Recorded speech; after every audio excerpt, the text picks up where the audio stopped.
Hello, my dear students.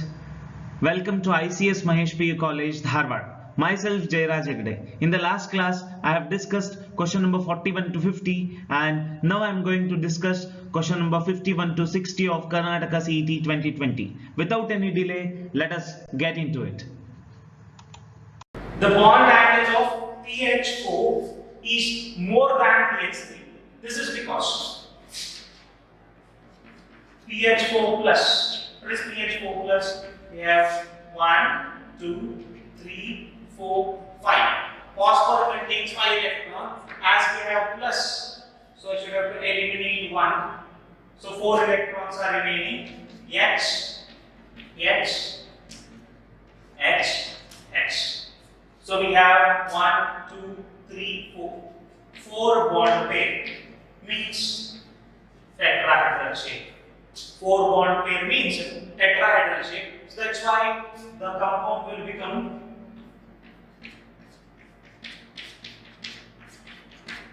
it is a regular tetrahedral compound. What about PH3? What is exactly the PH3s? PH3 has see the PH3 has what? 1, 2, 3, 4, 5 hydrogen, hydrogen, hydrogen. So it has what? 3 bond pairs, 1, 2, 3 bond pair and 1 lone pair. So that means its structure is also 1 plus 3 is also 4. So 4 means tetrahedral, but it contains what? Lone pair. P, H, H, H, and one huge lone pair. This lone pair has to repel each other according to valence electron pair repulsion theory. The lone pair bond pair repulsion is more than bond pair. So that's why bond angle of PHP should be less than HPH, and the hybridization of both of them will be same. So the answer is lone pair bond pair repulsion exists in PH3, yes of course, but it is not there in PH4 plus. That's why answer is option A. Next question.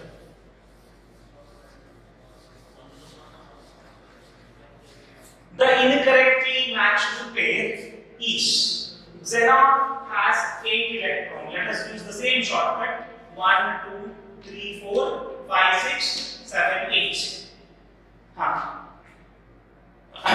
So XeO3, oxygen forms double bond, double bond, double bond. So we have double bond or triple bond is considered to be one super bond pair.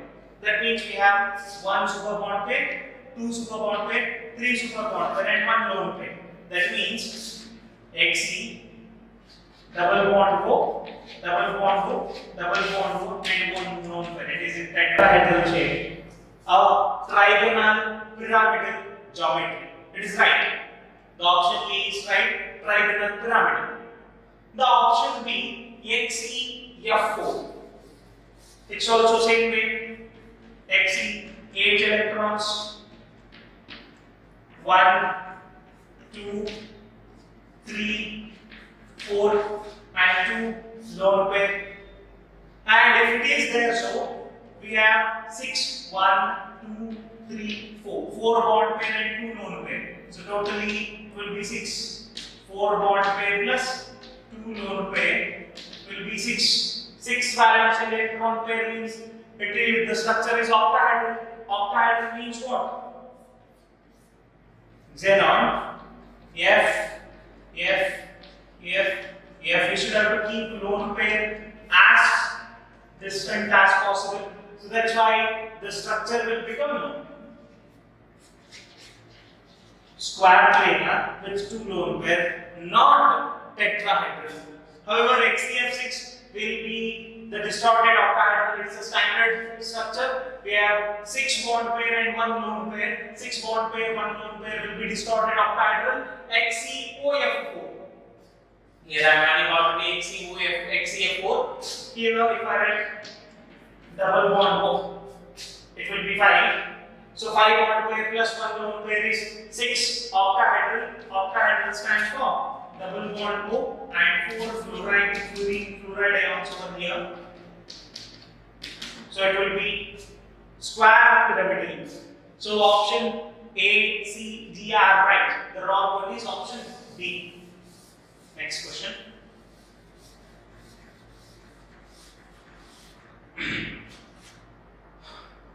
Aqueous solution of salt A forms dense white precipitate with barium chloride solution.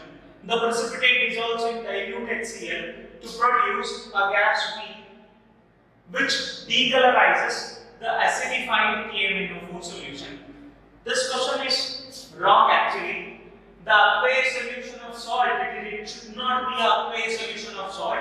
It should be a gas or any salt that is not containing barium. It should be potassium or sodium salt.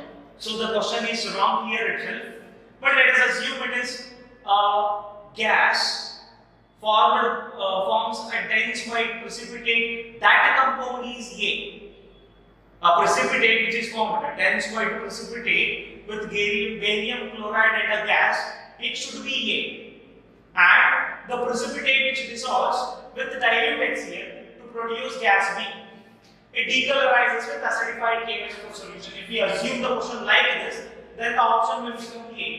See, we have barium chloride.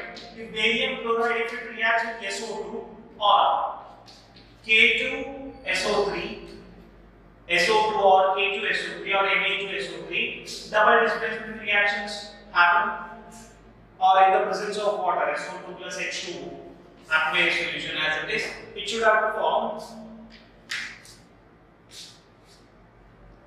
BaSO3. It's a precipitate. This precipitate again dissolves with dilute HCl to form again barium chloride plus SO2. Whatever the SO2 is there, it reacts with MnO4 minus KMnO4 and it decolorizes. It should have to undergo oxidation to form S plus 6. It is plus 4, sulfur is in plus 4 and it should have to undergo with plus 6. Plus 6.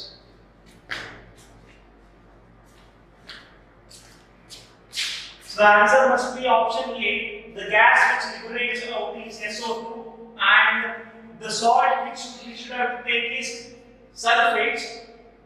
It is K2SO3. They should have to give a precipitate will be compound A. If we assume it is a precipitate, then it will be barium sulfide and SO2 gas. Option B will be the answer. But the question is wrong. Next, please. Identify the set of paramagnetic ion among the following. So, how to calculate paramagnetic? See, in all of those sets, we should not have to have a single pair with unpaired electrons, or it should have to have a single pair with unpaired electron. See, if we look at here, vanadium plus 2, cobalt plus 2 contains unpaired electron, but titanium 4 plus is D0 configuration. Here, nickel plus 2, copper plus 2 contains unpaired electron, but Zn2 plus contains the it is a D10 configuration, so that's why all orbitals are filled. Titanium 3 plus contains unpaired, copper 2 plus, Mn3 plus. So option C, all these three must contain unpaired electron. Here scandium 3 plus is D0 configuration. Titanium plus 3 and vanadium plus 3 contains, but it does not contain. So this one D0, this is D0 and this is D10. So the only option is option C. So we can have a shortcut for this. Scandium, titanium, vanadium, chromium, manganese, iron, cobalt, nickel, copper, zinc.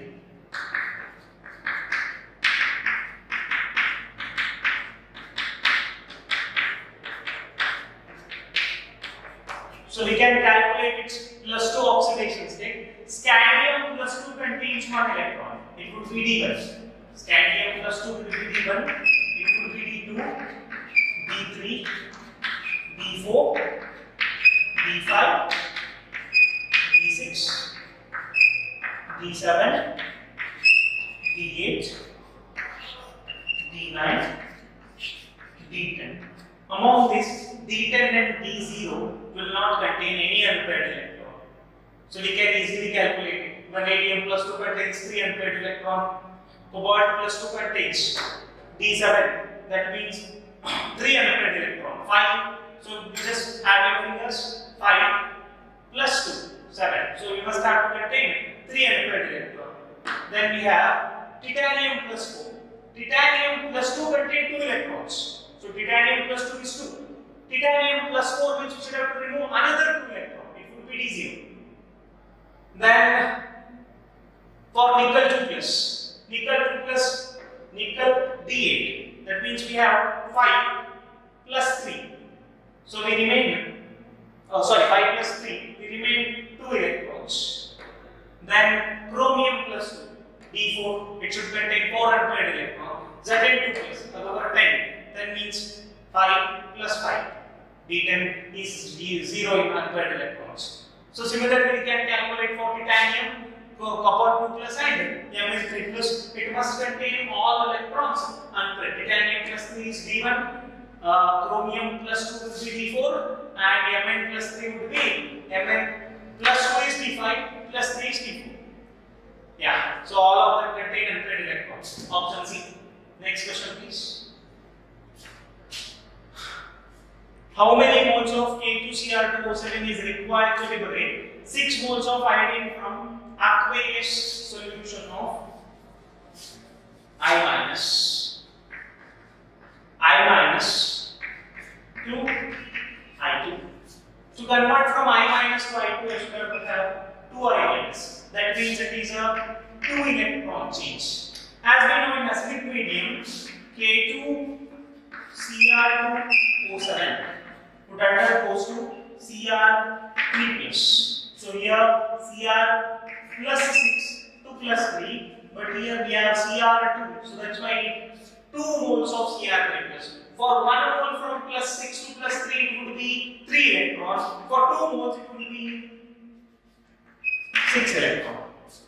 So here it is 6 electron change. For 1 mole of K2Cr2O7, it gives 6 more electrons. What they have asked? How many moles of I2 will be liberated? Of course, see, 6 moles of I2 create for 2 moles.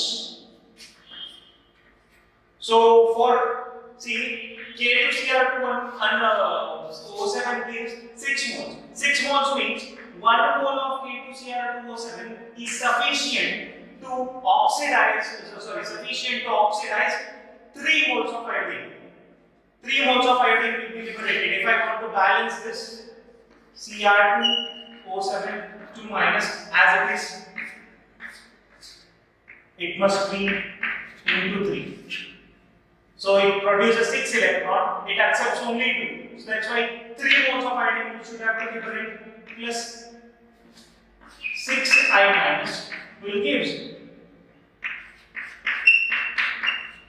plus 3 I2. So 1 mole of Cr2O7 would produce 3 moles of I2. What he has asked? 6 moles ಈಗ ಎಷ್ಟು ಬೇಕು ಅಂತ ಕೇಳೋಣ. For 1 mole, if it produces 3 mole I2, what is for 6 mole I2? It should be 2 moles. So answer is option A. Next question.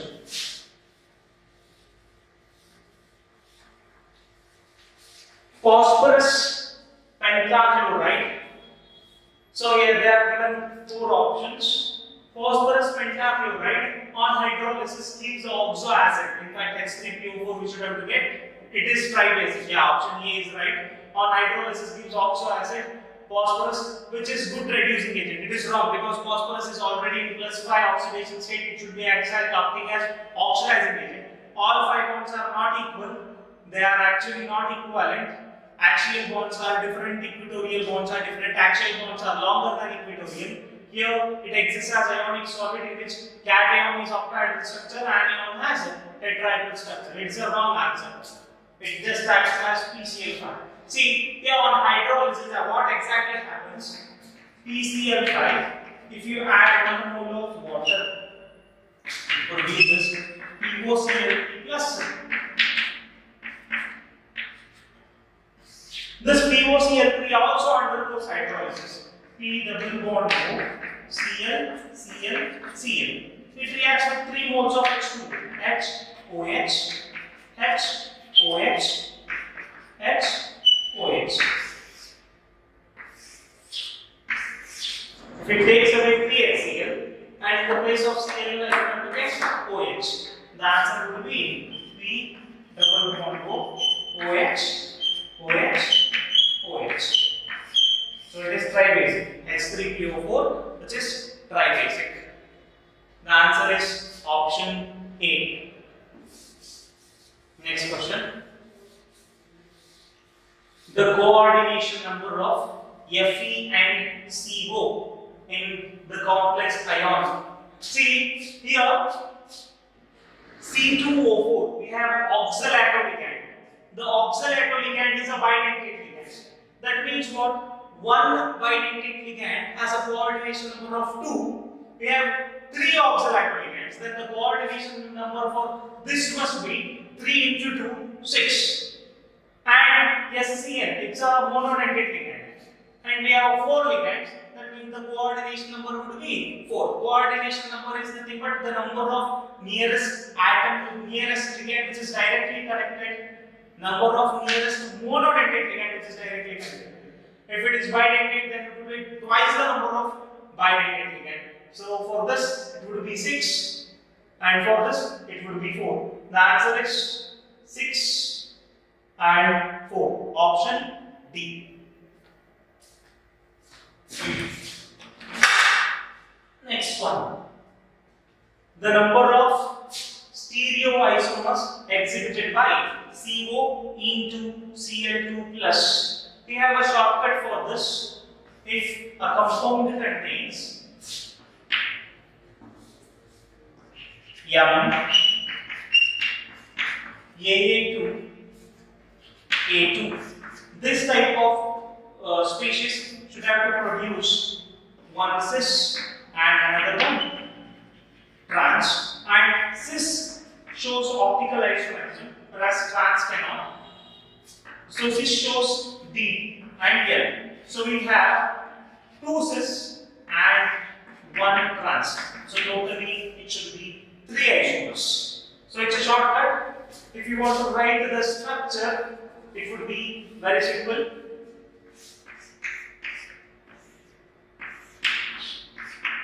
This is E, this would be CO, and here Cl, Cl. This is trans, and it cannot show optical isomerism. However, we can have 2 cis products.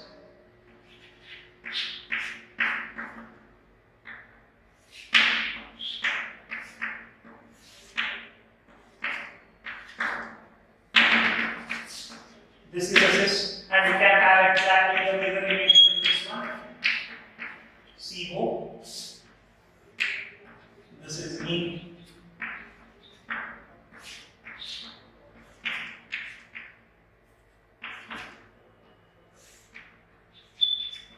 So this is a cis and this one is a cis. One would be D, another one would be L, and another trans. So totally we have 3 isomers possible.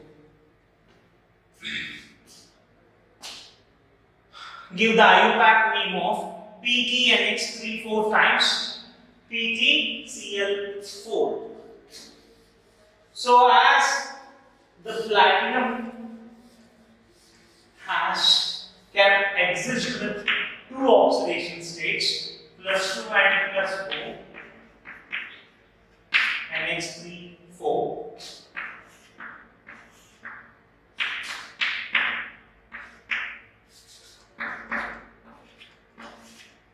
So this is -4, and here it is 0. So that if there is no change valency, both of the species have same valency. Here it should be plus, here it should be minus. X plus, X minus. If that should be the case, then if it is minus 4, we can have only two options. Either I shall have to have 4 on the both sides, or I can have 2 on the both sides. So the only option is, if I assume this is plus 2, the charge which is retained outside will be minus 2. If I assume this is plus 2, the charge which remain outside will be plus 2. So the oxidation state of both platinum is plus 2. The name will become tetraamine. 4 amines are there. Tetraamine platinum 2 tetrachloro platinate 2, because it is anion. Tetrachloro platinate 2. Do we have option? Yes. Tetraamine platinum 2 tetrachlorido platinate 2. Option D is the answer. The last question, Cu2Cl2 and CuCl2 in aqueous solution. Cu2Cl2 and CuCl2.